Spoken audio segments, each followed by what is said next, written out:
Muy buenas noches a todos los que nos siguen en una sesión más de Diálogos al Café, Diálogos Marcos Escudero. Hoy, viernes 24, tenemos el tema Reforma Judicial para la Democracia, un asunto que ha venido concitando el interés ciudadano en los últimos tiempos. También paralelamente han surgido varias iniciativas de reforma que las veremos con algunos de nuestros invitados y nos plantearemos preguntas para un diálogo sobre la reforma, cómo abarcarla, qué debemos abordar para lograr una mayor independencia de jueces, de fiscales, del servicio judicial y sobre todo cómo lograr recuperar el respeto por la ley en un sistema democrático. Están con nosotros esta noche el abogado Juan del Granado, a quienes posiblemente todos conocen. Juan es un abogado paceño, pero entiendo que él es también cochabambino, como muchos de nosotros. Ha sido un político muy activo en el servicio judicial desde la perspectiva de la lucha contra la impunidad y trabajando en un proceso judicial muy conocido contra los responsables de una de las últimas dictaduras que tuvo el país. También fue activo en la política partidaria, pero se destacó en el último tiempo como uno de los alcaldes de mayor permanencia en la alcaldía de La Paz y recientemente activo en las iniciativas para la reforma a la justicia. Juan del Granado, que lidera un movimiento de profesionales independientes que hace un par de días presentó en La Paz, hizo pública una reforma que él va a presentar esta noche. Juan, por favor. Saludos a todos, a todas, buenas noches. El contexto que nos ofrece Eduardo es suficientemente extenso y completo como para que entremos de lleno a la propuesta que hemos formulado el miércoles, hace 2 días. Este grupo de 10 abogados que ha trabajado varios meses, 2 meses, varias semanas, diciéndoles en primer lugar de que no lidero nada, yo ahí soy parte simplemente del grupo. Ese grupo hoy día está siendo coordinado por Ramiro Orías.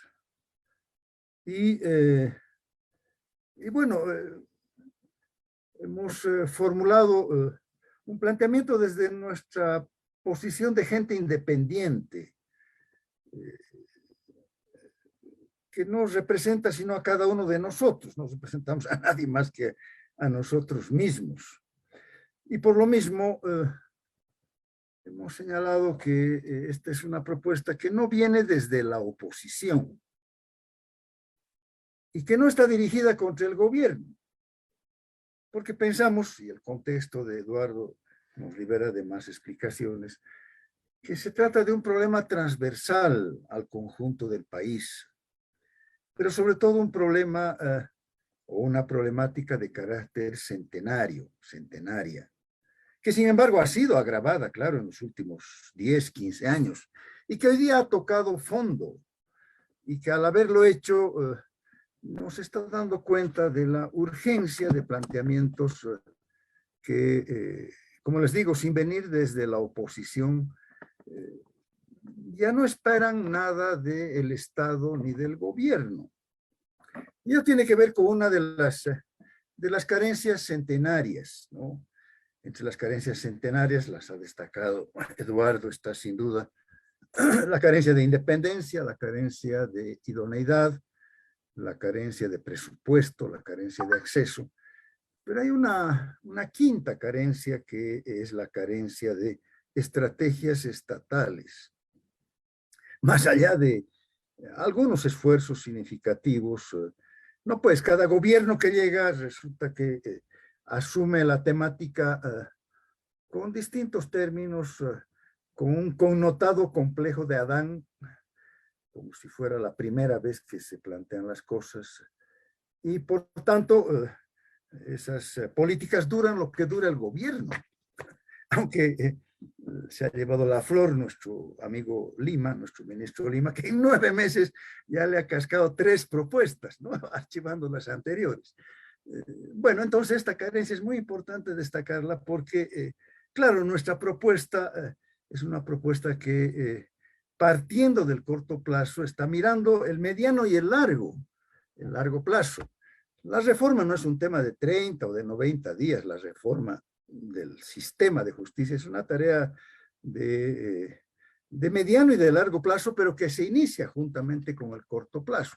Bueno, para ser más concreto y más bien tener espacio para conocer, por supuesto, los criterios de los otros expositores, yo voy a resumir de manera lo más sintética posible los contenidos de la propuesta. Espero que haya llegado a todos ustedes la propuesta en detalle, pero podemos ver con motivo de las dudas, de las intervenciones y de las preguntas, ese detalle que sin duda nos aterriza más y mejor en lo concreto también de la propuesta. Bueno, estamos planteando, graficando un poco las cosas, 3 cimientos a construir de inmediato para sobre esos cimientos levantar luego en el corto, mediano y largo plazo, les decía, levantar el edificio de una nueva administración de justicia. Estos cimientos intentan atacar a las carencias estas centenarias, especialmente a la carencia de independencia, a la carencia de idoneidad, a la carencia de recursos, a la carencia de presupuestos y a la carencia de acceso, ¿no? A ver, tres cimientos que, como ustedes conocen, están formulados bajo la visión de una reforma a la Constitución Política del Estado, una reforma parcial que tiene como referencia aspectos de la Constitución que tienen que ser modificados para viabilizar este primer gran momento de la reforma atacando estas carencias estructurales, ¿no? Entonces, es un planteamiento de reforma parcial que está teniendo como referencia el texto constitucional. El primer cimiento tiene que ver con la independencia y la idoneidad de los jueces. Y estamos empezando por los jueces supremos. Estamos empezando por las altas cortes del país, donde nuestro criterio está anidada de manera central, y estuvo antes, pero ahora está anidada de manera mucho más visible, la dependencia y el sometimiento político del órgano judicial al poder gubernamental de turno. Este sometimiento es centenario, pero se ha agravado en este último tiempo cuando, contrariamente al espíritu de la Asamblea Constituyente, se ha manipulado y se ha malogrado el voto popular que, bueno, supuestamente hace una década atrás era un interesante mecanismo para no solamente legitimar a los jueces supremos, sino para distanciar definitivamente su elección de la visión o de la decisión partidaria. Bueno, esto se malogró de manera definitiva en nuestro criterio, por lo menos grandemente, cuando la mayoría parlamentaria del MAS, el año 2011, bueno, de acuerdo a la previsión constitucional acordada con la oposición conservadora de la época, por 2/3 de sus miembros, calificó y definió a los postulantes, no a partir de méritos, sino a partir de sus afinidades político-partidarias. Y entonces lo que tuvimos fueron unas candidaturas que no se las conocía porque nadie tenía méritos o muy pocos tenían méritos, y si no, teníamos candidatos afines al gobierno que los rechazamos una y otra vez, digo, el 2011 y el año 2017, con motivo de las elecciones, los rechazamos con más del 50 y el 60% de los votos nulos y blancos. Pero bueno, esos votos nulos y blancos, de acuerdo a la ley electoral, no valían. y por tanto ahí los tenemos a estos magistrados rechazados con afinidades político-partidarias y en su gran mayoría carente de méritos, carente de idoneidad, sometidos gravemente al poder político.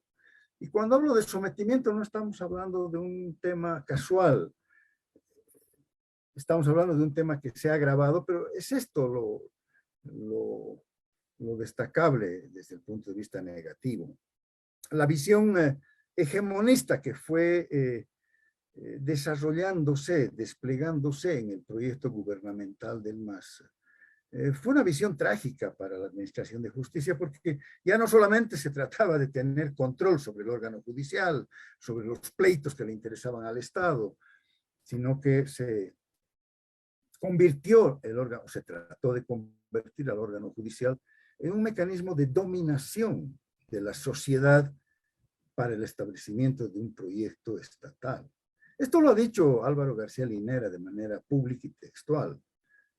Es esta la razón de fondo que nos explica el agravamiento del sometimiento y que ha devenido ya en lo que conocemos, ¿no? La persecución judicial, esto ha agravado terriblemente la falta de idoneidad, la improvisación, la corrupción, y todos los otros males que tenemos en consecuencia. Bueno, entonces el primer cimiento está planteando cambiar la forma de elección a partir de un núcleo central que tenemos que atender y preservar, que es la calificación de los méritos, de la idoneidad, no solamente profesional, sino también personal de los postulantes.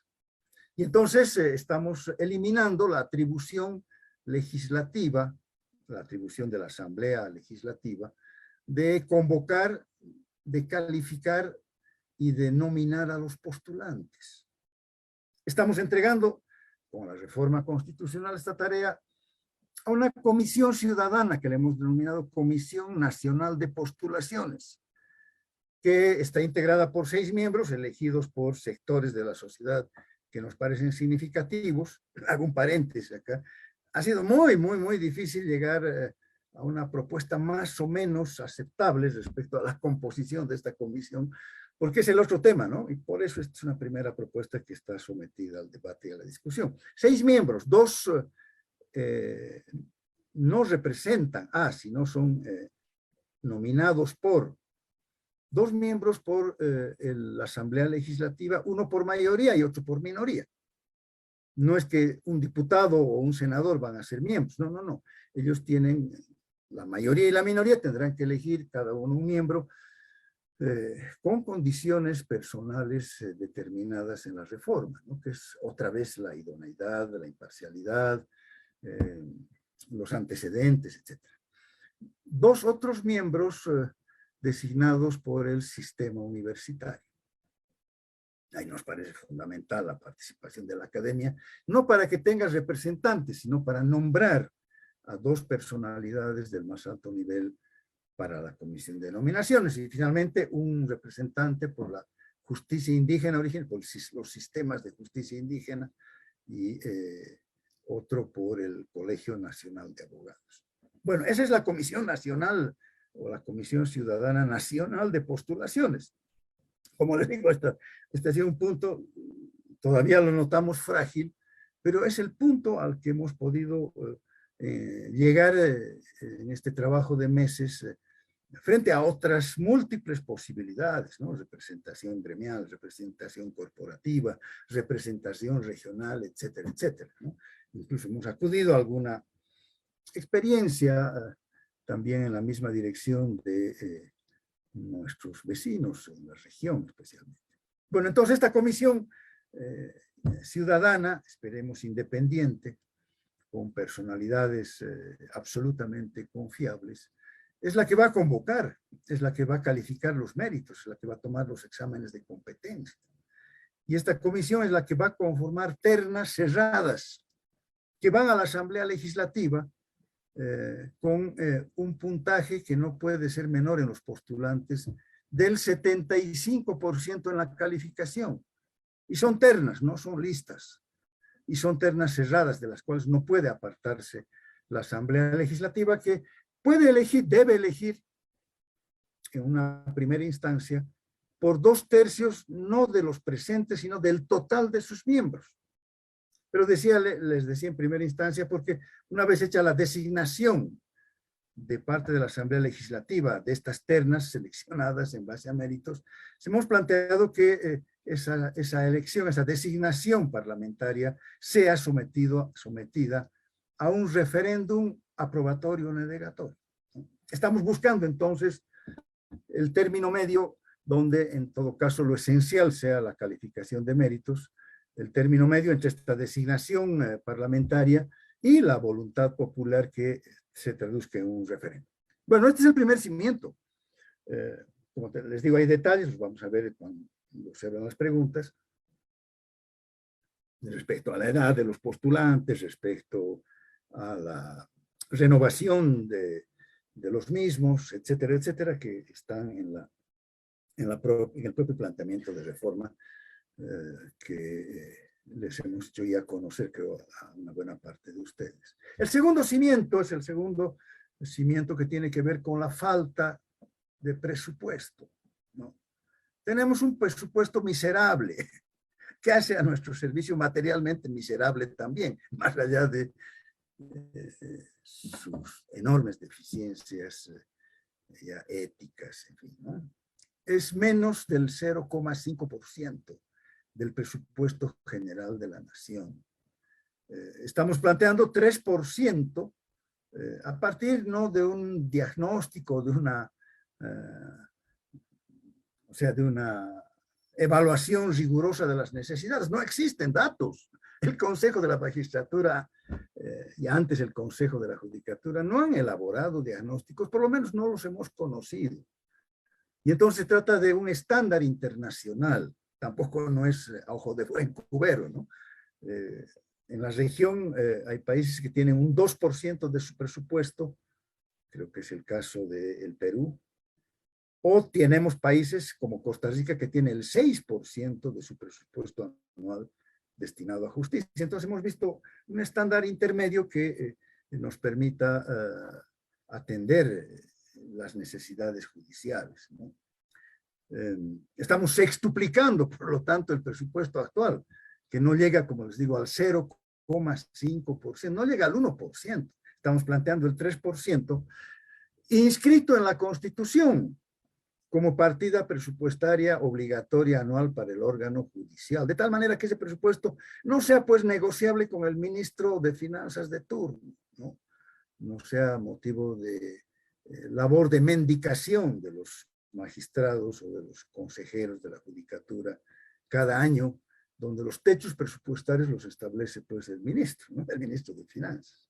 Pero además en este segundo cimiento está el cambio de estructura y la fijación muy clara de atribuciones de un nuevo Consejo de la Magistratura, que es el que tiene que administrar todo el presupuesto, toda la formulación y sobre todo toda la ejecución presupuestaria. Esto es importante destacarlo porque la Constitución del año 2009 contiene un grave retroceso al respecto.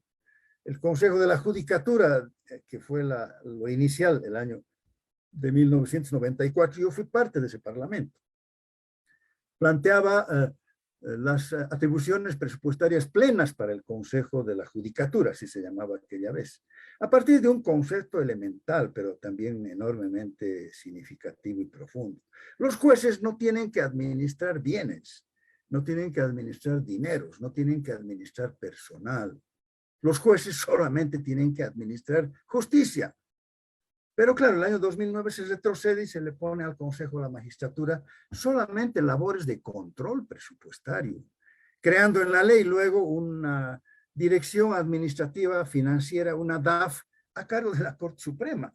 No, estamos cambiando esto, estamos planteando atribuciones presupuestarias plenas, pero además le estamos señalando con claridad las atribuciones de la carrera judicial, las atribuciones disciplinarias, y un consejo que, como no ejerce jurisdicción, tiene una dinámica distinta de nombramiento. Sí, la calificación de méritos para el consejo la hace la Comisión Nacional de Postulaciones, pero las designaciones las hace en un caso la Corte Suprema, en otro caso el Tribunal Constitucional, también la justicia indígena, de tal manera que tengamos ahí un organismo eminentemente técnico. Los requisitos son distintos a los jueces supremos. Este es un nivel de gobierno administrativo del órgano judicial y por tanto no ejerce jurisdicción. No necesitamos abogados ahí, por Dios. Necesitamos administradores, necesitamos gerentes, necesitamos gente entendida pues en lo que es la gerencia judicial, etc. Bueno, este es el segundo pilar, o el segundo, no, pilar dice el ministro Lima. Este es el segundo cimiento. Y el tercero tiene que ver con el acceso, para acabar con esta, o tratar de acabar con esta justicia para pocos. No solamente con más jueces, claro, los necesitamos, más juzgados. Esto va a resolver parcialmente el incremento de presupuesto. Hoy día ustedes saben, tenemos 1.100 jueces para 11 millones de bolivianos. Y tenemos 1.100 jueces que están hacinados en las capitales de departamento. Apenas menos de la mitad de los municipios tienen jueces. La otra mitad no tiene nada. Están vacíos de operadores de justicia, en fin. Bueno, entonces, no es solamente con más jueces y con más juzgados que vamos a universalizar en nuestro país la administración de justicia. Queremos una justicia para todos, no para pocos. Y ahí está el planteamiento de revalorizar la justicia indígena originaria, que es este sistema jurídico, estas normas propias de pueblos y naciones originarias que resuelven los conflictos hace más de 200 años en sus propios términos. Es una justicia que, sin embargo, de su enorme importancia y de su llegada a muchísimas poblaciones indígenas y originarias, comunidades de nuestro país, ha sido establecida en la Constitución con antecedentes del año 2000 o del año 1994, 2004, sino que ha sido subordinada a la justicia ordinaria. Pese a que hay el principio constitucional de igualdad de jurisdicciones, todas tienen la misma jerarquía, la Constitución prevé el concepto y una ley de deslinde, que a nuestro criterio ha subordinado a la justicia indígena originaria y por tanto, claro, le quita importancia y la hace poco deseable para la solución efectiva de los conflictos. Juntamente entonces con la revalorización de la justicia indígena originaria, que además supone una presencia verdaderamente originaria en el Tribunal Constitucional, que es plurinacional, estamos planteando la institución de la justicia de paz y de los jueces de paz en la propia Constitución. O sea, claro, aquellos jueces ciudadanos elegidos en el barrio, en el distrito, que atienden estos problemas menores. Creo que se refirió también de manera muy pertinente Eduardo y a esto, ¿no? Que resuelven pues los problemas cotidianos, que ya no necesitan por qué atosigar a los jueces, ya no incrementar la carga procesal, donde además ni siquiera se resuelven en los estrados judiciales, ¿no? Y entonces, bueno, estos dos elementos son centrales, ¿no? Revalorizar la justicia indígena originaria para ser un mecanismo fundamental de resolución de los conflictos de las naciones y de los pueblos originarios y instituir la justicia de paz, la justicia ciudadana. Estos son los tres cimientos, no me extiendo más. Gracias.